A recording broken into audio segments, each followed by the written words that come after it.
سورہ بقرہ کی آیت 259 کی یہ تفسیر ہے، تفسیر ابن کثیر کی جلد نمبر 1۔ دل کے یقین کو تازہ اور پختہ کرنے کی طاقت ہے اس آیت کی تفسیر میں۔ جو میں نے پڑھی تو دل کو بڑا سکون آیا کہ واقعی میرا اللہ ہر چیز پر قادر ہے۔ اللہ تعالیٰ کی عظیم الشان قدرت کے واقعے کو اگزامپل کے ساتھ سمجھایا گیا۔ 2-3 بزرگوں کے نام لکھے جن میں لکھا ہے کہ غالباً حضرت عزیر علیہ السلام تھے وہ شخص جو بیت المقدس سے گزرے جبکہ وہ پوری طرح سے اجڑ چکی تھی۔ بخت نصر نے جب اسے اجاڑا، یہاں کے باشندوں کو تیتیک کر دیا، مکانات گرا دیے، آباد بستی کو بالکل ویرانہ کر دیا۔ اس کے بعد یہ بزرگ غالباً عزیر علیہ السلام یہاں سے گزرے۔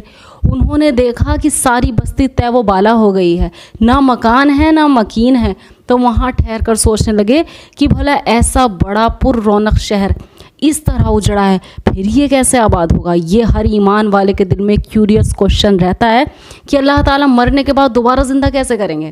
اللہ تعالیٰ نے خود ان پر موت نازل فرمائی، یہ اسی حالت میں رہے اور وہاں 70 سال کے بعد بیت المقدس پھر آباد ہو گیا۔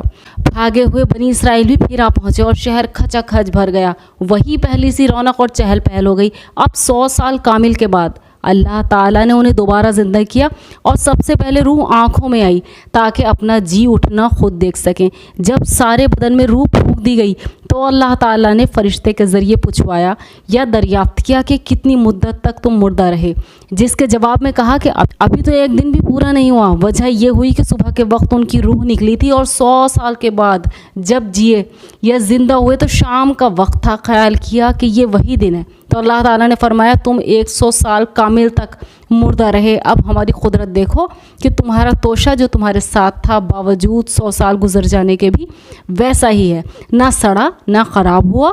یہ توشہ انگور، انجیر اور شیرہ تھا، نہ تو یہ شیرہ بگڑا تھا، نہ انجیر کھٹے ہوئے تھے، نہ انگور خراب ہوئے تھے، بلکہ ٹھیک اپنی اصل حالت پر تھے۔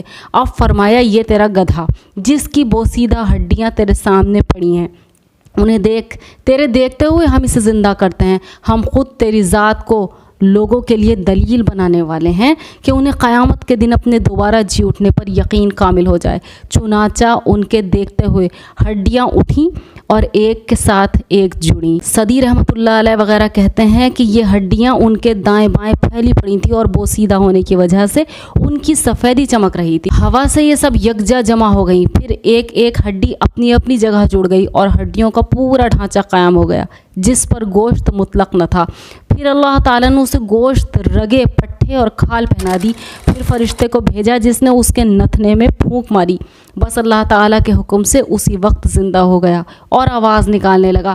ان تمام باتوں کو حضرت عزیر دیکھتے رہے اور قدرت کی یہ ساری کاریگری ان کی آنکھوں کے سامنے ہی ہوئی۔ جب یہ سب کچھ دیکھ چکے تو کہنے لگے اس بات کا علم تو مجھے تھا ہی کہ اللہ تعالیٰ ہر چیز پر قادر ہے، لیکن اب میں نے اپنی آنکھوں سے بھی دیکھ لیا تو میں اپنے زمانے کے تمام لوگوں سے زیادہ علم و یقین والا ہوں۔ بعض لوگوں نے عالموں کو علم بھی پڑھا ہے، یعنی اللہ تعالیٰ مقتدر نے فرمایا کہ جان لے کہ اللہ تعالیٰ کو ہر چیز پر قدرت ہے۔ کیا یہ آیت کی تفسیر آپ کے دل کے ایمان کو پختہ کرنے کے لیے کافی نہیں ہے؟ جزاک اللہ خیر۔